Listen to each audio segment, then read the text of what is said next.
क्या भारत में कोई बड़ा राजनीतिक भूचाल आने वाला है?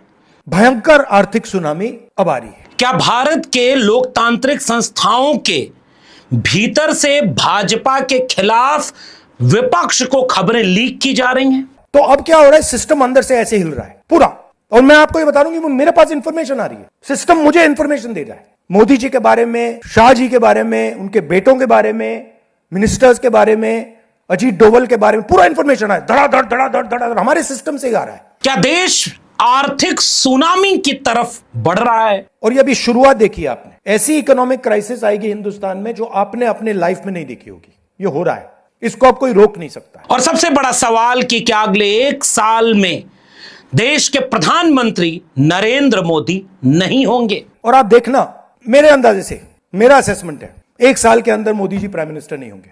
अब तक आप समझ गए होंगे कि आज हम बात लोकसभा में नेता प्रतिपक्ष कांग्रेस के बड़े नेता राहुल गांधी के बयानों के आधार पर देश में आने वाले खतरे, चुनौतियों और हालात का विश्लेषण करने जा रहे हैं। राहुल गांधी आदिवासियों के एक सम्मेलन में दिल्ली में जब बोल रहे थे तो उन्होंने ऐसी ऐसी बातें कही हैं जिसे आप केवल सियासी या आधारहीन या तथ्यहीन या ऐसे ही राजनीतिक बयान मात्र कहकर नजरअंदाज नहीं कर सकते। नेता प्रतिपक्ष राहुल गांधी ने पिछले कुछ वर्षों के भीतर अपने भीतर की पॉलिटिकल मैच्योरिटी को और दूरदर्शिता को इस देश को दिखाया है। कोविड हो या आर्थिक संकट हो, चुनाव की बात हो या कोई लोकतंत्र और संविधान को बचाने के खतरे की बात कर रहे हो, वोट चोरी हो या इस देश को बेचना अंबानी अडानी के हाथों में, आरएसएस का पूरे देश पर कब्जा हो या नफरत की राजनीति, राहुल गांधी ने साबित किया है कि वो जनता के बीच जाकर के जनता के सरोकारों पर बात कर रहे हैं। और इसीलिए राहुल गांधी ने कुछ बड़े ऐलान किए हैं, जिसमें से एक ऐलान आर्थिक सुनामी आने जा रही है। सुनामी, और ऐसी सुनामी जिसे यहां बैठे लोग, यानी इस समय जो लोग हैं इस देश में, वो नहीं देखे होंगे। और ये इतनी बड़ी चेतावनी है जिसके कुछ संकेत तो अभी मिल रहे हैं, और वो संकेत ठीक नहीं है।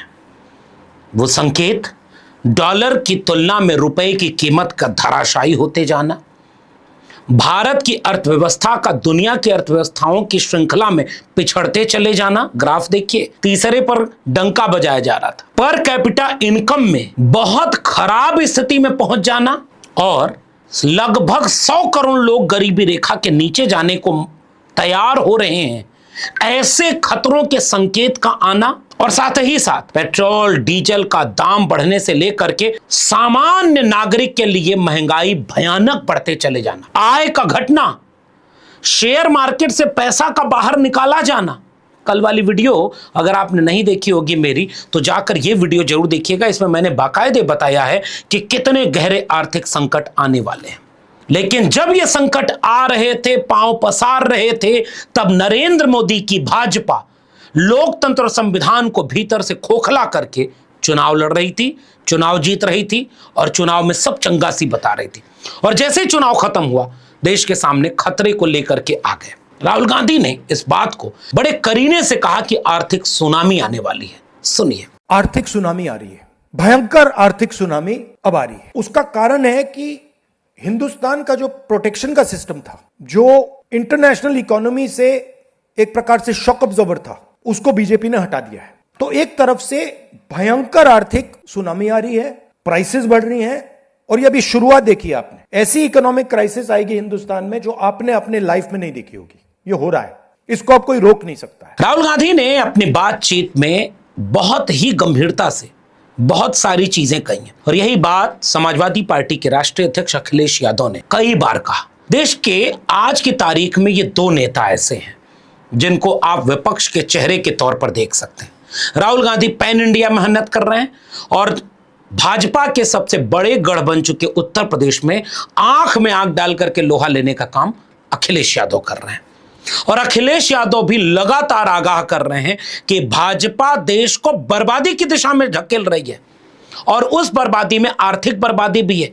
लोग की आय कम हो गई, पेपर लीक से लेकर के तमाम भ्रष्टाचार सामने हैं। जो कहा उसके ठीक उल्टा किया। पुलिस प्रशासन का उपयोग करके संविधान को खोखला किया।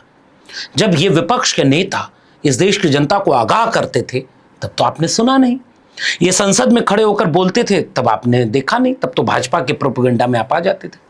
इसलिए इन नेताओं के बयानों को गौर से सुन करके, समझ करके आप ये समझ पाएंगे कि देश कितने बड़े संकट की दिशा में आगे बढ़ रहा है। अब ये हो सकता है कि जनता के प्रेशर को ये सप्रेस करने की कोशिश करें, इमरजेंसी जैसी चीज कर दें, हो सकता है। बट अब हम दूसरी स्टेज में जा रहे हैं। पहले हम फुल कंट्रोल स्टेज में थे, अब ये आउट ऑफ कंट्रोल जा रहा है इनके। कोविड आया था तो जब विपक्ष के नेताओं ने आगाह किया तो सत्ता पक्ष ने कहा कि ये लोग डरा के राजनीति कर रहे हैं, फ्रस्ट्रेट हैं, हारे हुए हैं, ये देश विरोधी हैं, और आपने मान लिया।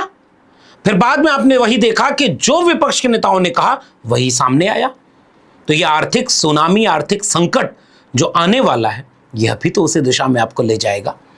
राहुल गांधी ने इसी बात को आगे बढ़ाते हुए बहुत करीने से बताया कि लेकिन एक खतरा और है कि इन्होंने सारे संस्थानों को भीतर से जकड़ लिया है, कोई इनके विरोध में नहीं जा रहा। Election commission, ED, CBI, judiciary, media, सब कुछ को बीजेपी ने कंट्रोल कर लिया। लेकिन राहुल गांधी के इस बयान का हिस्सा एक सुनिएगा, जब उन्होंने एक बड़ी दिलचस्प बात कही कि 3 साल पहले की जो स्थितियां थीं, पूरी तरह से सब कुछ भाजपा और आरएसएस के कब्जे में था, सारे संस्थान कब्जे में, सारे अधिकारी गुलाम बन चुके थे, सारे लोग गुलाम बन चुके थे इन संस्थानों के। अब हालात बदल गए हैं और इन हालातों में नेता प्रतिपक्ष देश के सामने ओपन बात कह रहा है कि जनता अब भयानक गुस्से की दिशा में बढ़ रही है और जनता के इस गुस्से को और लोकतंत्र और संविधान को भीतर से खोखला किए जाने को देख करके कुछ अधिकारी अब इनके खिलाफ सूचनाएं दे रहे हैं। नेता प्रतिपक्ष राहुल गांधी के इस दावे को गौर से सुनिए, जिसमें वो ये ऐलान कर रहे हैं कि नरेंद्र मोदी के खिलाफ, अमित शाह के खिलाफ, उनके बेटे के खिलाफ, बीजेपी के नेताओं के खिलाफ, उनके लोगों के खिलाफ अब सूचनाएं चुनाव आयोग से लेकर के देश के बड़े लोकतांत्रिक संस्थाओं के लोग अब विपक्ष को दे रहे हैं कि देश को बचा लो। राहुल गांधी के इस सनसनीखेज दावे को जरा आप भी सुनिए। और मैं आपको ये बता दूं कि मेरे पास इंफॉर्मेशन आ रही है, सिस्टम मुझे इंफॉर्मेशन दे रहा है, मोदी जी के बारे में, शाह जी के बारे में, उनके बेटों के बारे में, मिनिस्टर्स के बारे में, अजीत डोवल के बारे में पूरा इंफॉर्मेशन है, धड़ाधड़ धड़ाधड़ धड़ाधड़ हमारे सिस्टम से आ रहा है। अब ये राजनीतिक बयान है, अब इसके 3 वजह हो सकती है। या तो वाकई राहुल गांधी को सूचना मिल रही होगी, बहुत स्वाभाविक है, सहज है।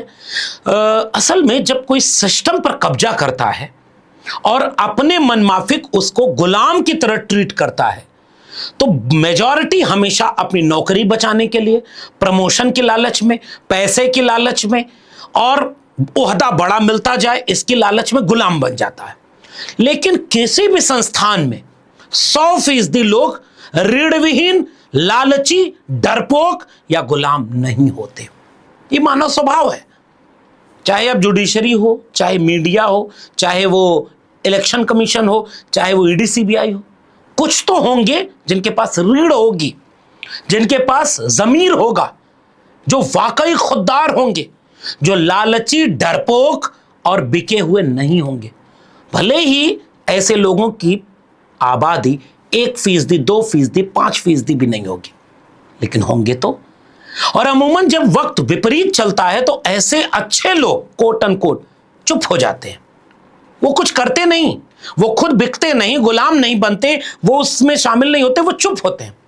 लेकिन याद रखिएगा, मैं उनको भी ये कहता हूं कि आपकी चुप्पी भी उस शोषण, अन्याय, अत्याचार और सत्ता के पक्ष में चली जाती है। तो हो सकता है उसमें से कुछ लोग बोलना शुरू किए होंगे, उन लोग कुछ सूचनाएं देना शुरू किए होंगे, और वो बहुत स्वाभाविक है। दूसरी गुंजाइश ये हो सकती है कि सरकार में कंफ्यूजन पैदा कर दो, डर पैदा कर दो कि तुम्हारी सूचना अब कोई लीक कर रहा है।